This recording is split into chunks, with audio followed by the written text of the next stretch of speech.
وہ جو ہمارا حصہ ہوتا ہر مہینے کی پہلی تاریخ کو ہمیں گھر پہنچا دیتے اور ساتھ یہ بھی سنا دیتے کہ آپ لوگوں کی تو موجیں ہیں، گھر بیٹھے اتنا پیسہ آ رہا ہے، میں تو صرف سنبھالنے والوں میں ہی سے ہوں، کیونکہ کاروبار میں 80% میرے والد کا تھا۔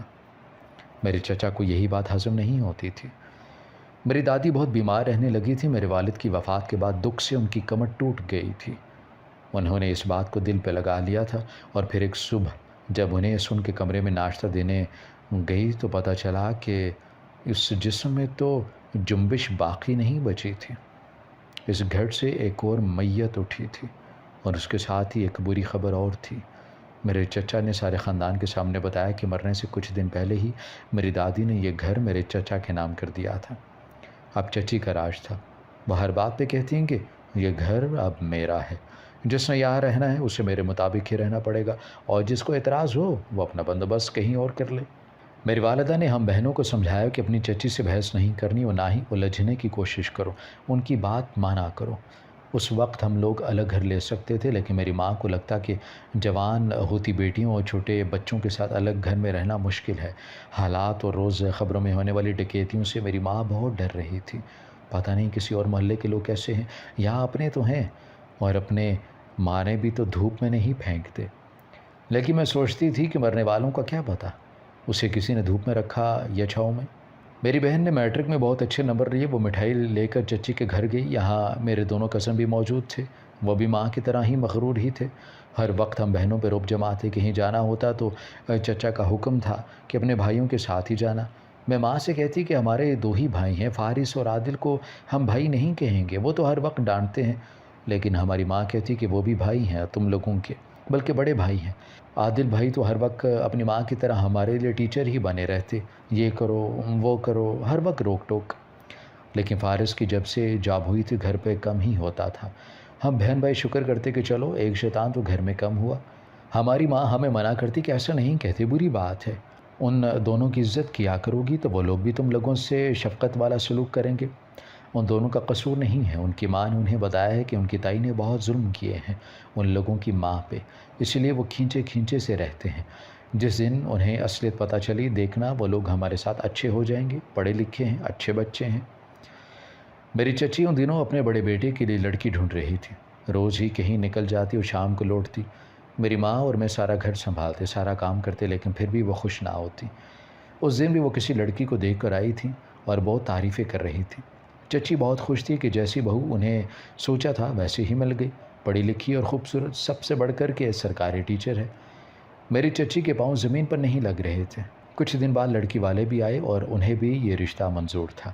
رشتہ طے ہو گیا، اب گھر پہ شادی کی تیاریاں ہو رہی تھیں۔ چچی نے خزانے کے منہ کھول دیے تھے، پیسہ پانی کی طرح بہا رہی تھی، بہت دھوم دھام سے روبی کو بیاہ کر لے آئی تھی۔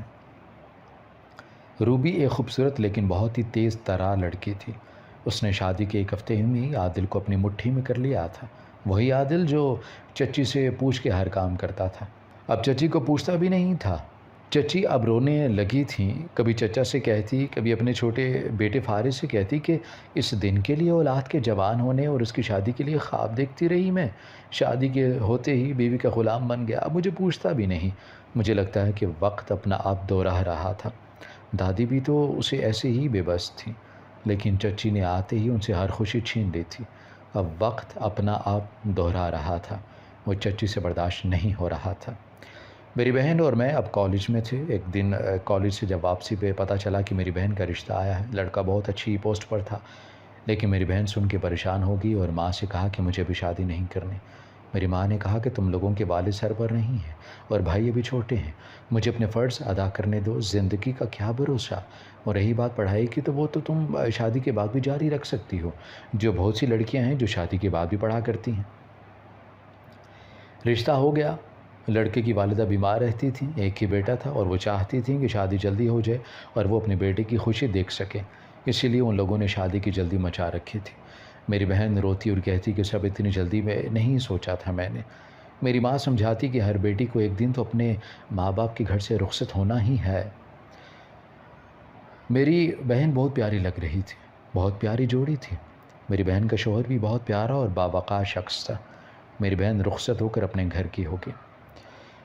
میرے امتحانات ختم ہو گئے تھے، اب میں گھر پر ہی تھی، سارا دن اپنی ماں کا ہاتھ بٹاتی، میں اکیلی سارا گھر سنبھالتی تھی۔ چچی اب اپنے کمرے تک محدود ہو گئی تھی۔ ان کی بہو اپنا اور اپنے شوہر کا کھانا بھی کمرے میں لے جاتی۔ وہ لوگ گھر کے باقی افراد کے ساتھ بیٹھ کر کھانا تک نہیں کھاتے۔ گھر کی فضا عجیب سوگوار قسم کی تھی۔ میرے چچا نے ایک دن میری چچی سے پتہ نہیں کیا کہا کہ میری چچی میری ماں کے پاس آئی اور کچھ کہہ کر چلی گئی۔ میں نے اپنی ماں کو دیکھا جو پریشان تھی، لیکن میں نے پوچھنا مناسب نہیں سمجھا۔ کچھ دن بعد میری چچی خوش باش نظر آنے لگی۔ وہ 2 دن لگاتار شاپنگ کرنے جاتی اور میری ماں کو بھی ساتھ لے جاتی۔ میں حیران تھی کہ چچی اچانک بدل کیسے گئی۔ اس نے میری چچی اور میری ماں جب شاپنگ سے واپس آئیں تو مجھے آواز دی اور کپڑے اور باقی چیزیں دکھانے لگی اور پوچھا کہ اگر کوئی چیز پسند نہیں ہے تو بتا دو، وہ چینج کروا دیں گی۔ میں چچی کے اس رویے پر حیران تھی۔ مجھے سمجھ نہیں آئی کہ چچی اتنا بدل کیسے گئی۔ رات کو میں نے اپنی ماں سے پوچھا تو وہ مسکراتے ہوئے بولیں کہ بیٹا، میں نے ایک فیصلہ کیا ہے اور امید ہے کہ تم میری بات کی لاج رکھو گی۔ تم تو میری بہت پیاری بیٹی ہو نا۔ میں نے ماں کو دیکھا جو بتا رہی تھی کہ اس دن تمہاری چچی نے تمہارا رشتہ مانگا تھا فارس کے لیے۔ جانتی ہو وہ تم سے 12 سال بڑا ہے، لیکن بیٹا وہ ایک پڑھا لکھا بچہ ہے اور پھر اچھی پوسٹ پہ ہے۔ دوسری بڑی بات یہ ہے کہ تم اس سے گھر میں رہو گی۔ میری آنکھوں کے سامنے بھابھی کی آنکھیں اب کھل چکی ہیں۔ ان کی بہو نے انہیں سارے سبق یاد کروا دیے ہیں جو وہ بھول گئی تھی۔ ایک دن میری بہن ہم سے ملنے گھر آئی۔ میری بہن میری ماں کے گلے لگ کے رو رہی تھی اور کہہ رہی تھی کہ اب مجھے واپس نہیں جانا۔ میری ساس بہت شاطر عورت ہے، میرے شوہر کو میرے خلاف کر دیا ہے، وہ مجھ سے لڑتا ہے۔ ماں نے سمجھایا کہ گھر صبر اور برداشت سے بستے ہیں۔ صبر کرو، عقل مندی سے کام لو، محبت سے شوہر کا دل جیتنے کی کوشش کرو، بہت جلد سب ٹھیک ہو جائے گا۔ اس دن میری ماں خود ساتھ گئی اور میری بہن کو اس کے سسرال چھوڑ کر آئی۔ واپسی پہ میری ماں بہت پریشان تھی اور کہنے لگی کہ شکر ہے تمہارا رشتہ اپنوں میں ہو گیا۔ میں اکیلی عورت کہاں غیروں سے اپنی بیٹیوں کی خاطر لڑتی پھرتی، لیکن کسے پتا تھا کہ آنے والے دن کیا رنگ لانے والے ہیں۔ میری بڑی بہن کچھ دن بعد پھر گھر آئی اور بتایا کہ اسے طلاق ہو گئی تھی۔ اس کے شوہر نے اپنی ماں کے کہنے پر ایسا کیا تھا۔ میری بہن بہت دکھی تھی اور بہت خاموش رہنے لگی تھی۔ وہ روز ہی کہیں جاتی اور شام گئی لوٹتی۔ ایک دن گھر سے باہر چلے گئی اور جب واپس آئی تو ہاتھوں میں بہت ساری مرچیں تھیں۔ اب وہ روز ایک مرچی کو جلا کر مٹی میں دبا دیتی۔ ایسا کرتے صرف 3 دن ہوئے تھے۔ میں نے اسے پوچھا تو اس نے کہا کہ اسے اپنے دشمنوں کو ان کے انجام تک پہنچانا ہے۔ میں نے اسے منع کیا کہ یہ عملات وغیرہ نہ کرو، جادو کرنے والے شرک میں پڑ جاتے ہیں، اللہ کو یہ پسند نہیں ہے، لیکن اس نے ہنس کر میری بات ٹال دی۔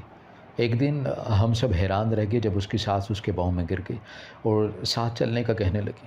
لیکن اب تو طلاق ہو چکی تھی، لیکن اس کی ساس نے کہا کہ میرے بیٹے نے طلاق نہیں دی، وہ غصے میں تھا اور اب وہ رجوع کرنا چاہتا ہے، میں اسے واپس لینے آئی ہوں۔ چچا نے بھی کہا کہ چلو ایک کوشش کر کے دیکھ لو، شاید تمہارا گھر بن جائے۔ اماں نے انہیں واپس بھیج دیا۔ ہم سب مطمئن تھے کہ چلو میری بہن کا مسئلہ حل ہو گیا، لیکن یہ ہماری خام خیالی تھی۔ کچھ ہی دن گزرے تھے جب میری بہن گھر آئی۔ میری بہن نے بتایا کہ وہ اپنی پسند سے آج ہی شادی کرنا چاہتی ہے۔ سب بہت حیران ہوئے۔ میرے چچا نے کہا کہ اس نے شادی کو تماشا بنا کے رکھ دیا ہے، آخر وہ چاہتی کیا ہے؟ اس نے کہا کہ اس کا اس جاہل شخص کے ساتھ گزارا نہیں ہے۔ اماں نے اس کی بات مان لی، لیکن جان نکل گئی جب دلہے کی جگہ اس کی سابقہ ساس نے قبول ہے کہا۔ سب حیران تھے، لیکن جیسے ہی چچا نے چادر اتار کر دور پھینکی تو حیران رہ گئے۔ وہ کوئی عورت نہیں بلکہ عادل تھا، چچا کا بڑا بیٹا جو عورت کے لباس میں تھا، اور وہ دونوں چوری نکاح کر کے وہاں سے نکل جانے والے تھے۔ میری بہن کی شادی کے کچھ مہینے بعد ایک دن میری بہن نے گھر فون کیا کہ وہ بہت پریشان ہے۔ اس وقت گھر پر عادل تھا، اس نے کال لی تھی۔ عادل میری بہن کے سسرال گیا اور اس کے شوہر سے پوچھا کہ آخر وہ چاہتا کیا ہے۔ وہ شخص کی اپنی کوئی سوچ نہیں تھی، جو بھی وہ کہتا تھا وہ اپنی ماں کے کہنے پر کرتا تھا۔ جب میری بہن لڑ کر میکے آئی اور میری ماں میری بہن کے کہنے کے باوجود اس کے سسرال چھوڑ آئی تو اس نے پھر عادل سے رابطہ کیا۔ عادل اب میری بہن کے گھر جانے لگا اور اس کے سسرال والوں سے باز پرس کرنے لگا۔ اب میری بہن کے سسرال والے میری بہن کے کردار پر انگلیاں اٹھانے لگے۔ میری بہن نے ہم سے جھوٹ بولا کہ اس کے شوہر نے طلاق دے دی ہے۔ وہ یہاں آ گئی اور جادو اور عملات کے ذریعے اپنی ساس پہ جادو کرنے لگی۔ اس جادو کے اثرات ان لوگوں کے گھر پر ہونے لگے تھے۔ وہ لوگ خوفزدہ ہو گئے تھے اور پھر میری بہن کو لینے آ گئے، لیکن میری بہن کا مقصد یہ نہیں تھا۔ میری بہن چاہتی تھی کہ اس کا شوہر اسے طلاق دے دے تاکہ وہ عادل سے شادی کر لے۔ میری بہن اب عادل کو پسند کرنے لگی تھی اور عادل بھی میری بہن سے ساتھ نبھانے کے وعدے کر چکا تھا۔ چچا اور چچی تو بظاہر خاموشی تھے، لیکن روبی نے بہت ہنگامہ کیا۔ وہ اپنے میکے چلی گئی اور جا کے عادل کو خلا کا نوٹس بھیج دیا۔ عادل بہت برا پھنس گیا تھا۔ میری بہن سے محبت ہی یا ہمدردی اسے بہت مہنگی پڑ رہی تھی۔ اگر طلاق دیتا تو ساتھ 20 لاکھ روپے حق مہر کی رقم بھی ادا کرنا پڑتی۔ میری بہن سے ماں نے پوچھا کہ تمہیں عادل ہی ملا تھا؟ اس کا گھر برباد کر دیا اور سارے خاندان میں اپنی باتیں بھی بنوائی اور ہماری عزت بھی دو کوڑی کی کر کے رکھ دی تم نے۔ وقت ایسے ہی گزر رہا تھا جب ایک دن روبی خود ہی واپس آ گئی۔ سب بہت حیران تھے، لیکن کسی نے بھی وجہ نہ پوچھی۔ گھر والوں کے لیے یہی بہت تھا کہ چلو عادل کا گھر ٹوٹنے سے بچ گیا۔ عادل بھی مطمئن تھا۔ انہی دنوں پتہ چلا کہ میری بہن امید سے ہے۔ سارے گھر میں خوشی کی لہر دوڑ گئی۔ چچی میری بہن کا بہت خیال رکھتی، لیکن اس سے بھی حیرت کی بات یہ تھی کہ روبی کا رویہ بھی میری بہن کے ساتھ بہت اچھا تھا۔ وہ میری بہن کو چارپائی سے قدم نہ اتارنے دیتی، اس کی خوراک کا خاص خیال رکھتی۔ میری بہن نے بیٹے کو جنم دیا تھا۔ سب بہت خوش تھے جب عادل کمرے میں آیا اور کہا کہ یہ بچہ روبی کو دے دو۔ میری بہن چیخنے لگی اور روتے ہوئے کہنے لگی کہ وہ اپنا بچہ نہیں دے گی، لیکن عادل نے کہا کہ اگر اس نے بچہ روبی کو نہ دیا تو وہ میری بہن کو طلاق دے دے گا۔ میری بہن روتی رہی کہ اس کے ساتھ ہی یہ کیوں ہوتا ہے، دوسری بار اس کا گھر ٹوٹنے والا تھا۔ میری ماں نے میری بہن کو سمجھایا کہ بچہ اپنی سوتن کو دے دو، بچہ یہیں تمہاری نظروں کے سامنے رہے گا، تم اسے دیکھ سکو گی، پیار کر سکو گی، بچے کو بھی پتا ہوگا کہ تم اس کی ماں ہو۔ اگر تم نے عادل کی بات نہ مانی تو وہ تمہیں طلاق دے دے گا اور بچہ بھی چھین لے گا، اور تم ساری عمر اپنے بچے سے ملنے کے لیے ترستی رہو گی۔ بہتر ہے کہ صبر اور سمجھداری سے اس بار اپنے گھر کو بچا لو، گھر بار بار نہیں بنا کرتے۔ میری بہن نے دل پر پتھر رکھ لیا اور بچہ روبی کی گود میں دے دیا۔ اصل میں کچھ دن پہلے جب روبی نے اپنا ٹیسٹ کروایا تو پتہ چلا کہ وہ ماں نہیں بن سکتی۔ اس نے عادل سے کہا کہ اگر وہ چاہتا ہے کہ روبی طلاق نہ لے تو اس کی شرط ہے، بچہ اسے دے دیا جائے، اور عادل نے یہ شرط مان لی۔ وہ روبی سے بھی اتنی ہی محبت کرتا تھا جتنی میری بہن سے، اور وہ نہیں چاہتا تھا کہ دونوں ہی اس سے دور ہوں۔ وہ یہ بھی جانتا تھا کہ میری بہن بچے سے دور نہیں رہے گی، اسی لیے اس نے ڈرانے کے لیے میری بہن سے کہا اگر بچہ روبی کو نہیں دے گی تو طلاق دے دے گا۔ فارس ٹریننگ مکمل کر کے واپس آیا تو بہت کچھ بدل چکا تھا۔ میں اسے دیکھ کر اپنے کمرے تک محدود ہو گئی تھی۔ پتہ نہیں کیوں مجھے اس کے سامنے جانے سے الجھن سی ہونے لگی تھی۔ انہی دنوں چچا نے کہا کہ فریحہ اور فارس کی شادی کر دینی چاہیے۔ گھر میں شادی کی تیاریاں چل رہی تھی۔ میری بہن اور ماں روز بازاروں کے چکر لگا رہی تھی۔ میں نے اپنی ساری شاپنگ ان پر چھوڑ دی تھی۔ اس دن بھی ماں، چچی اور میری بہن چاچو کے ساتھ بازار گئے تھے۔ میں ٹی وی دیکھ رہی تھی جب باہر سے آتے ہوئے فارس کو دیکھا۔ میں نے جلدی سے ریموٹ رکھا اور کمرے کی طرف جانے لگی۔ جب فارس کی آواز آئی بات سنو، میں وہیں کھڑی ہو گئی، لیکن ہمت نہیں تھی کہ پلٹ کے دیکھوں۔ اب وہ میرے سامنے تھا اور میری نظریں شرم سے اٹھ نہیں رہی تھی۔ جب اس کی آواز ہے کہ علیزہ، ہم کزن بھی ہیں، بچپن ساتھ گزارا ہے، مجھے نہیں سمجھ آتی کہ تم مجھ سے چھپتی کیوں پھر رہی ہو۔ میں نے کہا کہ میں چھپ نہیں، مجھے کام تھا ایک، اسی لیے جا رہی تھی۔ اچھا کیا کام تھا مجھے بھی بتاؤ، اور ایک بات یاد رکھنا، شادی کے بعد سب سے زیادہ ضروری شوہر کے کام ہوتے ہیں، تو بہتر ہے کہ تم ابھی سے سمجھ جاؤ۔ میں نہیں چاہتا کہ تمہارے لیے مجھ سے ضروری کچھ ہو۔ میں نے حیرت سے اسے دیکھا جو میری طرف ہی دیکھ رہا تھا، اور جلدی سے اندر کی طرف بھاگ گئی۔ آج میری مہندی تھی، سب کہہ رہے تھے کہ چاند سورج کی جوڑی ہے۔ مجھے بھی اپنے مقدر پر ناز تھا کہ میرے برابر میں بیٹھا شخص بہت خاص تھا، اور سب سے بڑھ کر وہ خوشی تھی جو ہمارے ایک ہو جانے کی وجہ سے سب اپنوں کے چہروں پر تھی۔ تبھی میری بہن اپنے بیٹے کو میری گود میں دیکھی۔ وہ بہت تنگ کر رہا تھا، وہ مجھ سے اٹیچ تھا، اور پھر روبی نے کبھی اسے منع نہیں کیا تھا اور نہ کبھی ہم سے کہا تھا کہ بچے سے نہیں ملنا۔ بچے نے کچھ دیر بعد ہی رونا سٹارٹ کر دیا تھا۔ فارس نے مجھے دیکھا، میں اسے چپ کروانے کے چکر میں ہلکان ہو رہی تھی، جب اس نے آگے بڑھ کر اسے مجھ سے لے لیا اور بولا کہ کام تھوڑا مشکل ہے، لیکن چلو تجربہ ہی صحیح۔ مجھے جب اس کی سمجھ آئی تو گھور کے اسے دیکھا جو میری طرف دیکھ کر ہنس رہا تھا۔ میری ماں نے میری خوشیوں کی دعا کی۔ آج میری خوشیوں کو دیکھ کے اور زندگی اتنی آسودہ دیکھ کر میں سوچتی ہوں کہ یہ سب میری ماں کی دعائیں ہیں۔ آج ہم واپس گھر جا رہے ہیں۔ ایک ماہ سے شمالی علاقہ جات کی سیر کے لیے نکلے تھے۔ فارس کی صورت میں مجھے اللہ کی بہت بڑی نعمت ملی ہے، میں بہت شکر کرتی ہوں۔ زندگی میں پریشانیاں آتی رہتی ہیں، لیکن اچھے دنوں کی امید کبھی نہیں چھوڑنی چاہیے۔ ہماری ویڈیو اگر آپ کو پسند آئی ہے تو ضرور لائک کیجیے، اپنی رائے دینا چاہیں تو کمنٹس کیجیے، اچھی لگے تو شیئر کیجیے۔